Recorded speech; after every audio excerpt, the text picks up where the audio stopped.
So I've made quite a bit of progress over Christmas. I actually went and met up with the students in Bath who are working on this project with me. They're providing me with basically all the information I need, so like raw materials, production materials, and disposal, everything like that. So at the moment, it's just buttons until I get that information.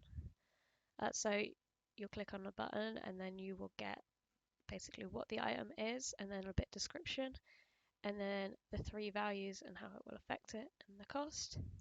You can purchase it, and this is a factory. So the brown bit at the top is storage and the rest is the factory.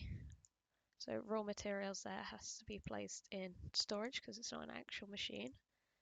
But then if I buy production, place it down there, and disposal as well. So you need all three of these to be able to start, and then basically it will use the raw materials and produce cash and show you the effect it has had on all three of these. I will point out I do need to add in disposal as well, so it will basically come back depending on what disposal machine you've had as waste and landfill or recyclable materials, and that will fill up storage.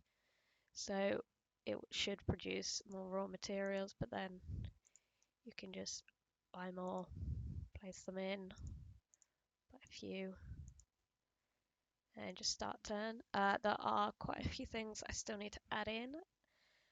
For instance, every 5 turns, there's going to be a question which will link into analytics, and the response that the user gives will be fed back into the analytics, which they can then use to analyze basically how people have learned from this game. There's still quite a lot to do. There's a bit of a kind of design thing where they're not sure if they want stats bars like this for the social, economical, and environmental, or if they want it at the top. So at the moment, I've got both in.